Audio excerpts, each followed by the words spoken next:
Welcome to Her Wellbeing podcast, where women can be embraced and empowered by the sister sciences of yoga and Ayurveda to unlock their greatest potential. I'm your host, Heather Burkhardt. I'm a certified Ayurvedic practitioner and the founder of Her Wellbeing Ayurveda and Yoga. Welcome. Today, my guest is Shalene Gupta. I'm really excited to have Shalene with us today. She is a Minnesota-grown, Boston-based writer with Chinese, Indonesian, and Indian roots. She's the author of The Cycle. I have the book right here. The Cycle, Confronting the Pain of Periods and PMDD. She's also the co-author of The Power of Trust, How Companies Build It, Lose It, Regain It.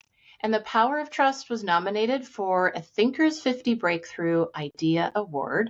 In 2022, Shalene was identified as a thinker to watch out for and made the Thinkers50 Radar list.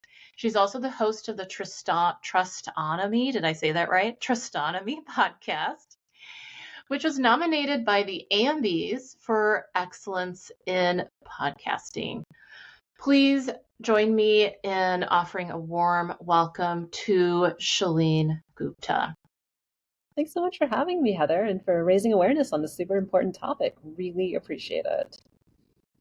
Absolutely. I'm happy to do it. I'm happy to have you as our guest today. And, I mentioned to you before, I saw your book and I took it out from my local library and I absolutely devour it. And the book I'm talking about is The Cycle, and that's what we'll be talking about today. And, I really appreciated all the information that was shared in this book that can help people have a better understanding of PMDD. So let's start there. What is PMDD? And what is it? Sure. So PMDD stands for Premenstrual Dysphoria Disorder. More simplistically, I like to think of it as PMS on crack or PMS on steroids. It's very severe psychiatric symptoms right before your period or sort of right around that time, but essentially during the second half of your menstrual cycle. And so it varies as what that looks like from person to person, but about 10% of the population has it. And it can really derail your life. I'm talking about, severe mood swings, depression, anxiety, kind of this, and deep rage, which I think for most people is where it really sort of derails things. And it just makes it really, really hard to function. Thank you. And in your book, you have quite a few case studies, if you will, when you look at various people who are going through PMDD and what that really looks like in everyday life, which I really appreciate so that people hopefully can relate to that and understand like, oh my gosh, maybe I have PMDD. I don't just have PMS on crack, right? But this is an actual condition. And according to your book, it's it's only recently been made official, if you will. I'm not sure about the exact lingo around that, but we've only known about PMDD maybe for about how many years? Oh my gosh, the timing gets tricky, but essentially,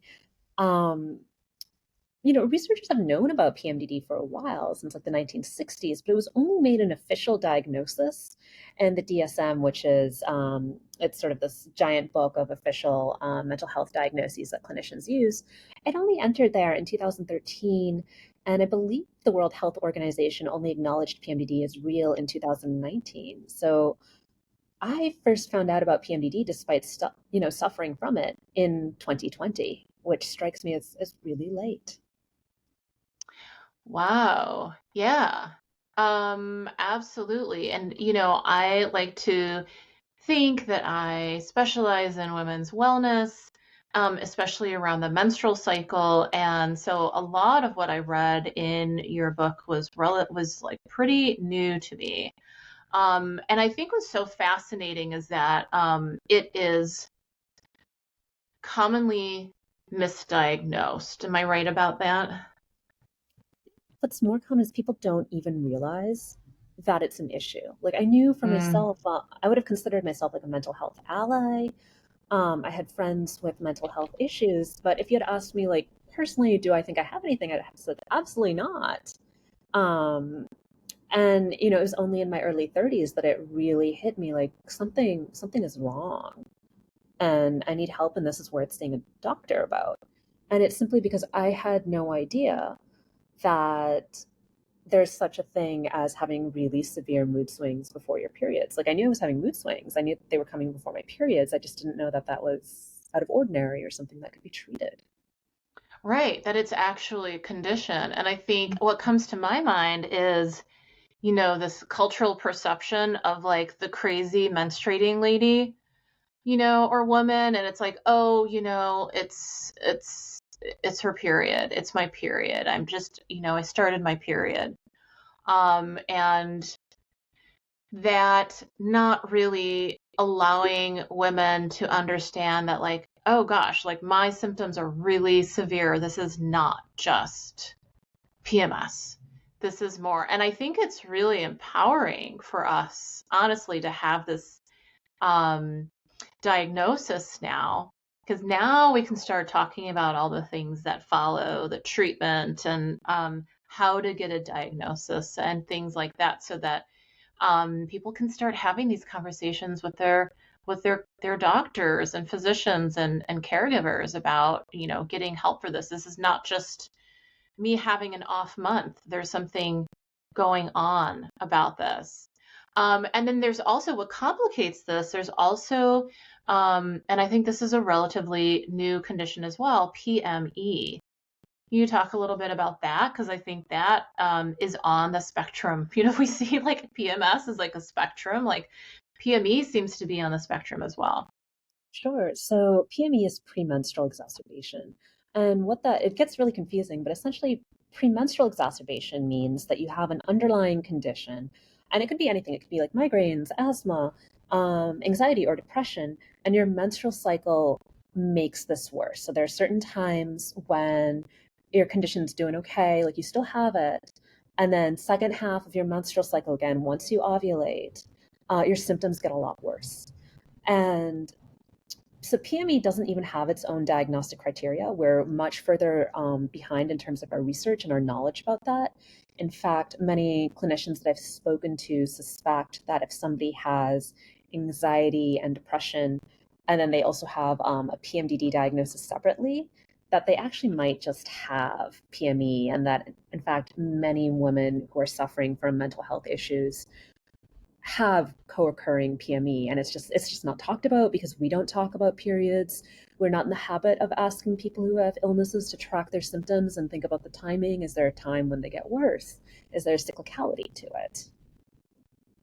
Right, absolutely. And understanding, you know, in your book, I appreciated how you went through the whole cycle and kind of broke it down in terms of the hormones, the different hormones that are in play at different times, and how, depending on which hormone is, let's say, activated at that time, that hormone can be the one that is causing the symptoms.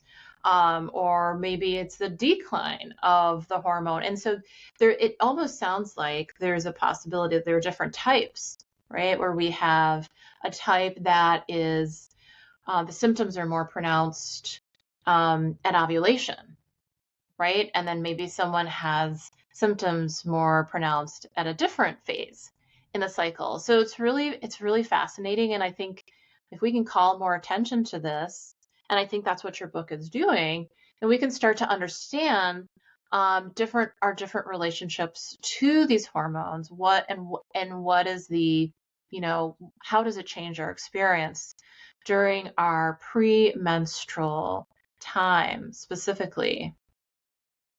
Yeah, and I think that's what makes it so much harder and so much more complicated to study. It's that, first of all, we haven't isolated, are there different types? Are people responding differently to different changes? But there was, a researcher in the 1960s and 70s, Katrina Dalton, who was one of the first to study this. And she was just tracking a lot of different types of behavior from in schoolgirls, from their grades to how tidy they are to physical cramps. And what she found was essentially everyone kind of had a pattern, but the patterns were all different. So some people became a lot tidier right around their period. Other people became a lot messier. So as you can imagine, this makes it a really challenging thing to study if you're just looking at population, because everyone's changing differently. They just kind of have their own pattern. Um, and again, this is where I just feel like I've become this really strong advocate of take some data on yourself, know your cycle. And also we need to be communicating that, the cycle is real. PMDD is caused by changes in the hormones. There's this idea it's caused by imbalanced hormone levels. That's not true. It's a sensitivity to regular fluctuations in your brain, hormonal fluctuations in your brain responding poorly to them. But that can have other implications in your life. Yeah, absolutely. And I think you hit on something earlier when you said we're not in the practice of talking about the menstrual cycle, and I think that is a huge sore point. For it is a gaping void in our medical care system that has been there way too long. And my hope, especially working with menstrual health, is that there's more awareness around this, more research, and more care that can be offered to people who really need the extra support. But even just those without PMDD, or PME, right? And understanding that we are not in men's bodies. We have a very different body. We have a cycle, very different changes that we go through every month, and to accept that as opposed to trying to force ourselves into the status quo, which is this male dominated society of, we just don't fit, and I just hope that, there's more awareness around menstrual health. And that's certainly what I'm trying to do in my work, so that we can have that conversation openly, between each other, within this community, and then also with our caregivers, so that we can ask for the care that we require. I love that because also, you may not have PMDD or PME, but you might still be heavily affected by your cycle. PMDD has a really strict criteria to meet, and that's because of the history of people, doctors didn't want to medicalize periods and be like, oh my God, all women, have a disorder. So they made that criteria really, really tight. But on the other hand, there's still, a ton of people who have maybe one symptom of PMDD. Maybe you get extreme fatigue right around your period. Um, I talked to one woman who was just sleep for 18 hours a day for 1 or 2 days before her period. And that still has an impact on your life, and that's still, you're still carrying around this shame and guilt of why am I like this? And society is not really, we live in a society that's built by men for men, and we see the traces of the patriarchy everywhere. And so things like maybe you have something cyclical and, in a couple days you'll be fine, but for 2 days you need to sleep for 18 hours a day. And you should just do that. Yes, absolutely. I am all for that. I am all for it. You talk in your book a little bit about fantasizing about the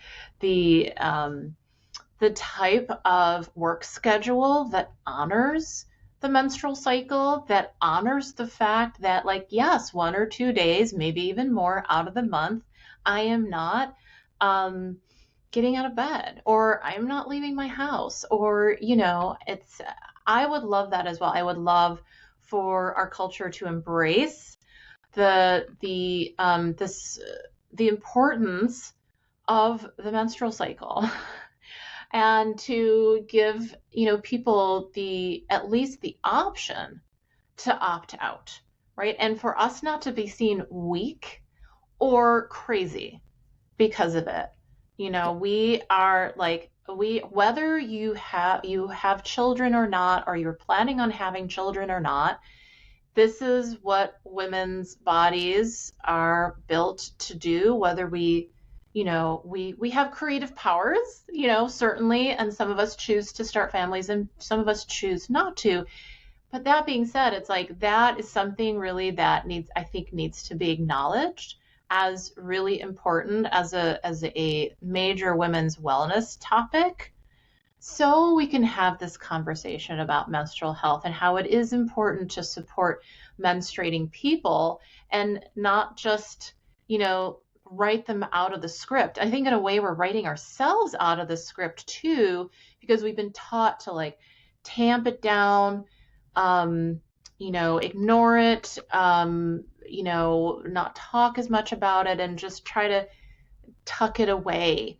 And what do you think about that? How is that helping or not helping? Yeah, I mean, something I worry about and the concern that's been raised to me is, when we start talking about PMDD, are people who are sexist or who maybe just don't even know better going to start using this as an excuse to not hire, not promote people who have PMDD or even people who need a little bit of time during their menstrual cycle.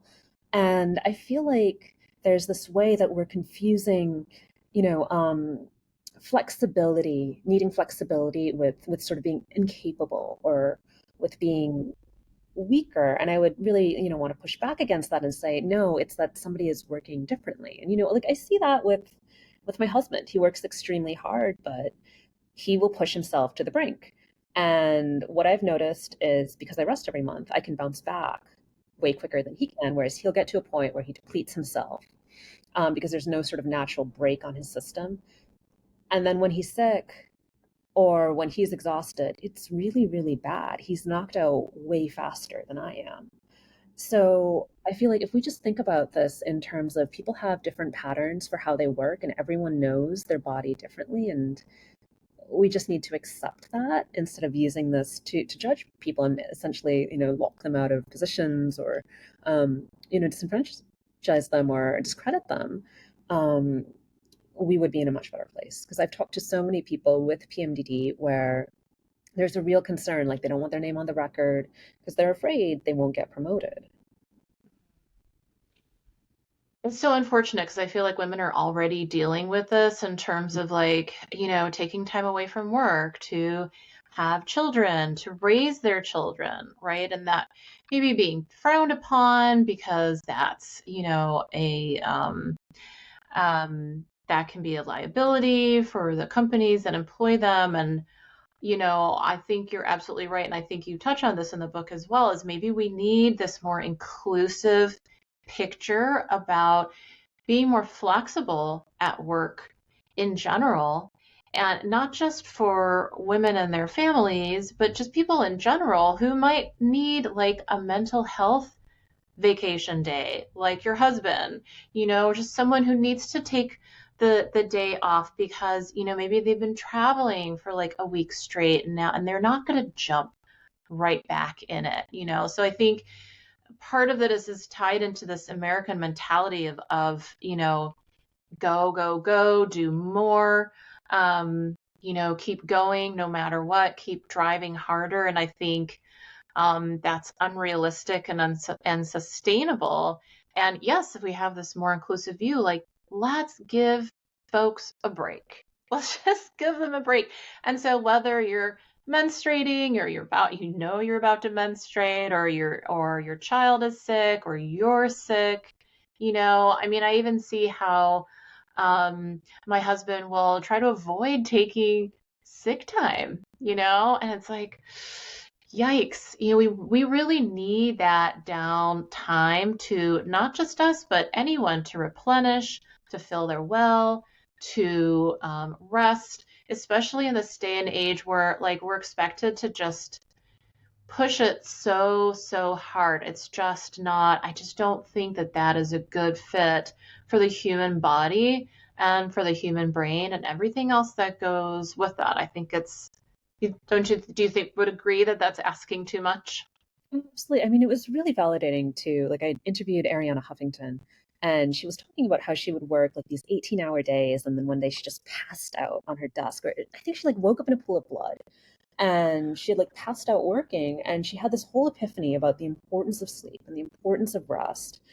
And so one question I had because I'd heard that story before was just, okay, so what happened to the quality of your work and your output after you rested that much? Because I think we have this idea that, all right, if you sit your butt down for 18 hours and you grind out work, you know, you're going to achieve more than the next person. And I say this as someone who is like kind of obsessed with achievement.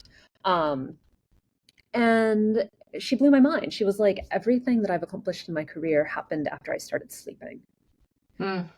And so now she's devoted herself to a company focused on not burning out. And I really think it's about, I think too often people can, you know, think saying taking a break means not working or they're afraid it means that they're lazy, but really what it means is working sustainably, right? Mm. Like being able to bring your best self to work and to accomplish the things that you want to, because when you're well rested, when you're creative, when you know you're in balance, you've spent time with your family and friends, that's when your creativity is running at its highest, and you can give your best to the work, and it's much better, I'd say, to have high quality work than a lot of work that doesn't really do anything for anyone. Mm. Absolutely. And I also, what I appreciated about your book is there's so many conversations that you bring to light with people who um, are struggling with PMDD. So lots of, personal stories about that. You share your own personal story that I think is really powerful. And you have a lot of scientific research popping up as well to back things up with like, we're learning about this and we need to learn more, certainly. Is this where you see things going, more research being done on on the subject? I mean, absolutely, we need more research, and more research is being done. It's still, PMDD continues to be a topic that doesn't get much attention. I have a newsletter now where, because after my book came out, I was like, oh, there's still all these really cool papers coming out, which I didn't get to include because at some point you have to turn in a manuscript. Um, so in my newsletter, I take a paper and I interview the author and ask them, what are they working on?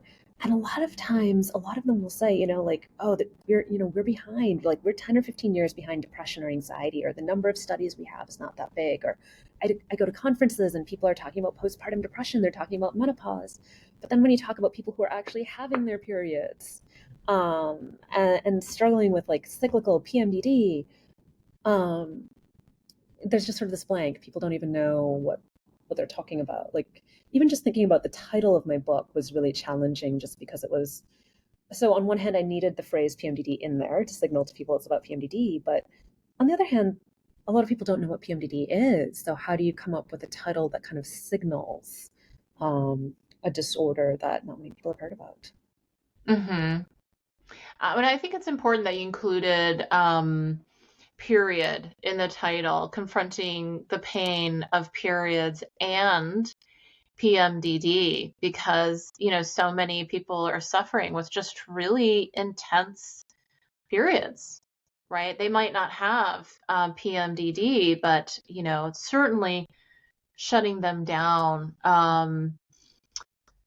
when the time comes. So, yes, I get that. Absolutely. And, you talk about, going back to your book, you talk about diagnosis. This, now we do have this diagnosis for PMDD. How exactly do women or menstruating people get diagnosed for, is it just PMS? Is it PMDD? Is it PME?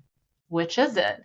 Yeah. So I'm gonna talk about like the ideal world of what clinically should happen, and then I'm gonna talk about what actually Oh, happens. okay.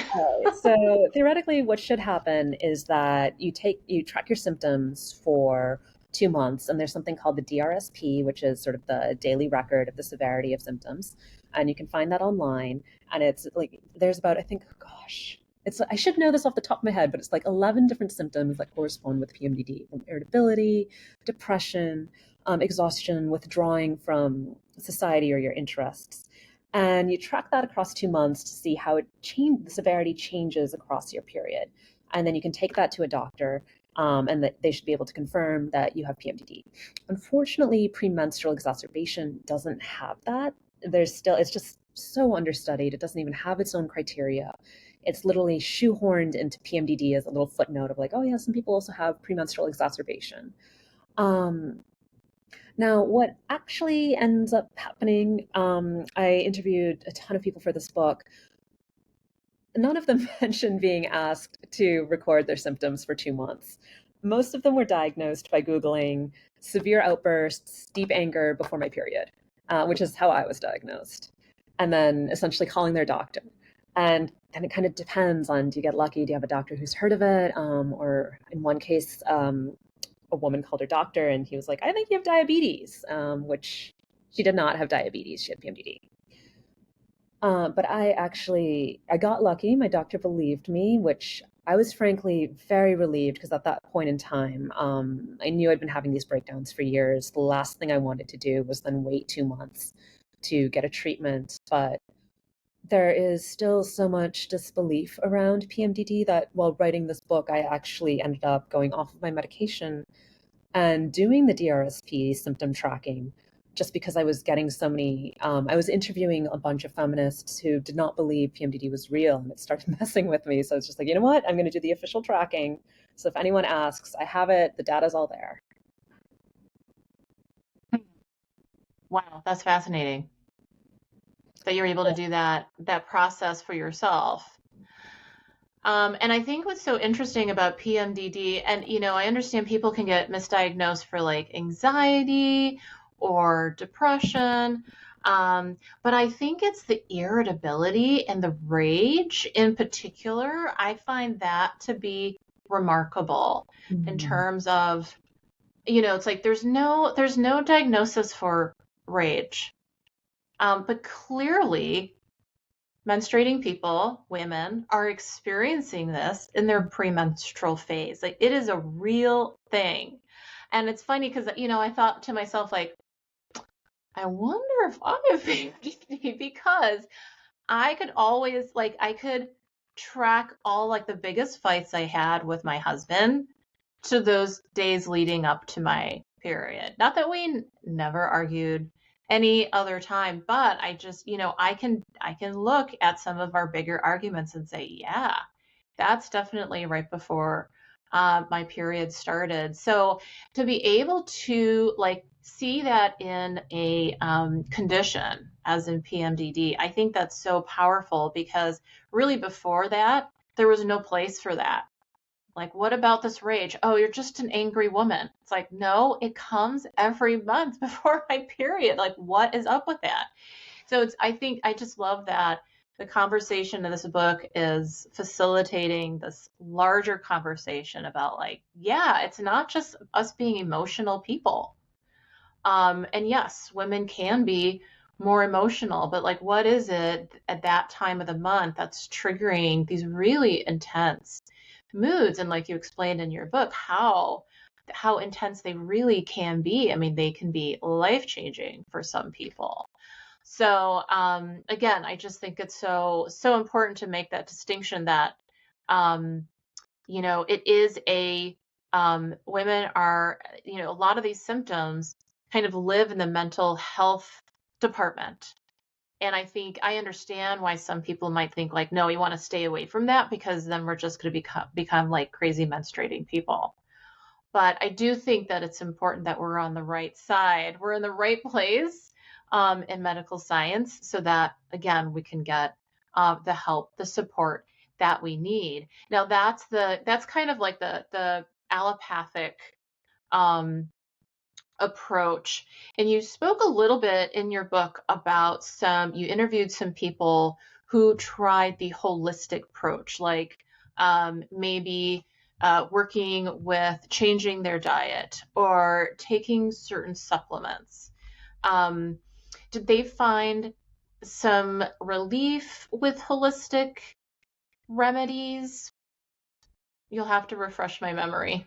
I'm going to say that PMDD, kind of like any other illness, like, at a basic level, like take care of yourself, like exercise, eat well. Like if you are not in a healthy environment, I kind of compare it to like asthma. If you're in a environment with allergens, and you're not like working on your fitness, you're not eating healthily, like yes, it will be worse.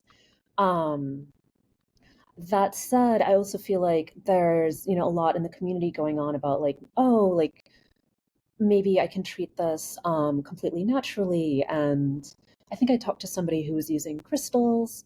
Um, and the sense I got was that wasn't completely a solution. Like, obviously, I don't like if someone finds something helpful, they should do that as long as it's not causing harm to themselves or other people. But I also worry that for so long, PMDD has not been taken seriously, it's been ignored, and mental health itself is stigmatized. And I do understand, I mean, there's a debate about is PMDD mental health? Is it reproductive health?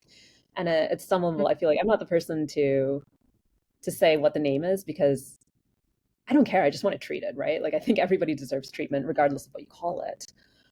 And that's where I'm sad that sometimes I think people are looking towards like crystals or maybe I can just like treat it with yoga, and they continue doing that and they're not seeing the relief. And it's I've talked to people where it's they're on the brink of divorce, they're on the brink of losing their jobs, and at that point it's just like, well, if you've tried everything else, why not try medication?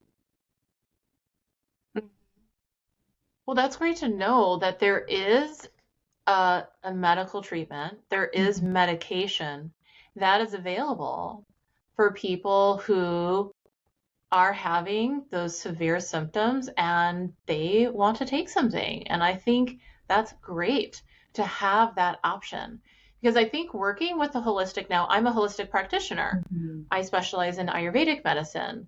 And so, yes, we're very much about the holistic approach. Um, and I would say that acute symptoms, especially ones that are affecting your emotional and mental well-being, that is, I would like a team of caregivers for those people. And I don't think we should choose, right? I don't think we should necessarily choose like completely holistic or I'm going to go completely allopathic. The beautiful thing is that these are actually all options. So if you want to at least find out about medical treatment or the medication and also work with some of these holistic approaches, I think maybe you have a whole toolkit that you can work with. And I understand that some people really want to stay away from medication, and that's their right to want to do things naturally. After reading the stories in your book, Shalene, I think especially those who found relief from medication, I think it makes perfect sense and I feel relief for them that they were able to find relief because it's the acuteness it's the severity of the symptoms that make me concerned as a holistic practitioner because you can't, yeah, like I can't give you a yoga routine that is going to not make you want to rip your own hair out. It's like, yeah, I mean, we can work on calming down the mind, work with the body. And I just think that this is a situation where I think Eastern and Western paths work really well together so that people do have a whole plethora of options as opposed to like, no, I'm just going this route or I'm just going, that's okay to choose both, or, whatever works for you. And like you say in the book, everyone's cycle is so different. Ayurveda understands this. Everyone is such a unique being. We're all going to have very unique experiences. We can find common ground, certainly, but everyone is so very, very different. And what that means is that everyone's going to find a different way. And honestly, the more options we have, the better. I love that. And I think that's a really wise way of looking at it because, and you know what, like I take medication, but exercise is also a big part of my routine. Like I eat healthily. It's just that it's sort of like all these pieces of a puzzle functioning together. And, you know, if any of them drop out, I don't feel good. But where I think I tend to go really heavy on medication is it breaks my heart. I just see so many people, and I think we're still at a point where there isn't this understanding of mental health as health or an illness.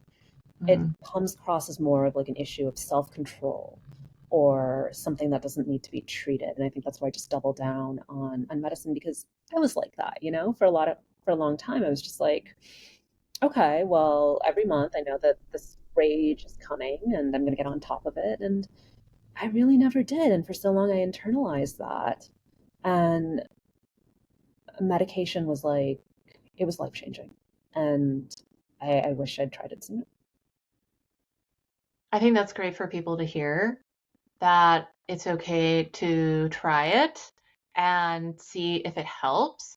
And certainly, maybe it can help kind of tone down the symptoms a little bit so you can explore some of these holistic options. And yes, there are many, and I think you've hit on them. Just taking care of yourself, eating, eating right for yourself. There's so many. Yoga certainly can be helpful. When I do yoga, I'm always thinking of menstrual health, yoga for menstrual health. Is it going to cure your terrible menstrual cramps in the moment? It's like, I can't guarantee that, right? And so, yes, luckily we have lots of options. And I think the more we look into this and learn about it, I think we'll have even more. Um, yeah, excellent.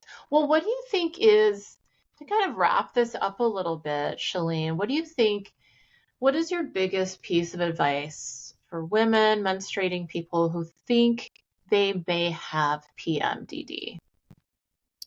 Get help, do your research. But this is real. And, you know, to not internalize this as your fault, that there's something bad you did. The shame is really society's because we've known about this for a long time. And we still have trouble talking about this and what this means, our inability to talk about periods and emotions and mental health and the impact. It means that people are suffering in silence and it means that some people are dying. Mm. And that should not be something where we're feeling guilty and terrible and like we did something bad. Society gave us the end of the stick.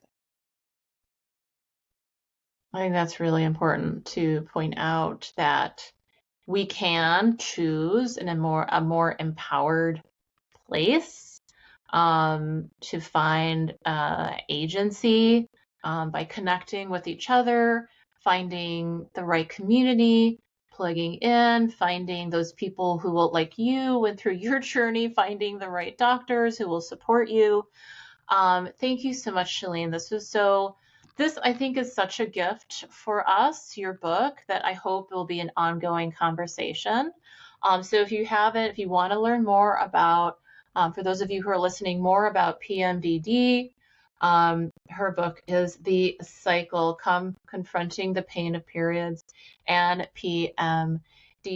And there's also, Shalene mentioned a newsletter, and I joined that as well because absolutely the research continues to come out. There are more stories to tell. So I also suggest getting on the newsletter as well so you can get the updates. And where can they sign up for that newsletter, Shalene? Is it your website? Yeah, just go to my website. There's a little tab that says newsletter. So Oh, did I lose www.shalenegupta.com. you? Oh, sorry. Oh, there Hello. you are. We got frozen there for a moment. I Okay. asked you about your newsletter and how, I'm not sure if you heard that, how people can join your newsletter and learn more about you. Yeah, absolutely. So all you have to do is go to my website, www.shalenegupta.com. And there's a little tab that says newsletter, sign up for my newsletter. So just click on that.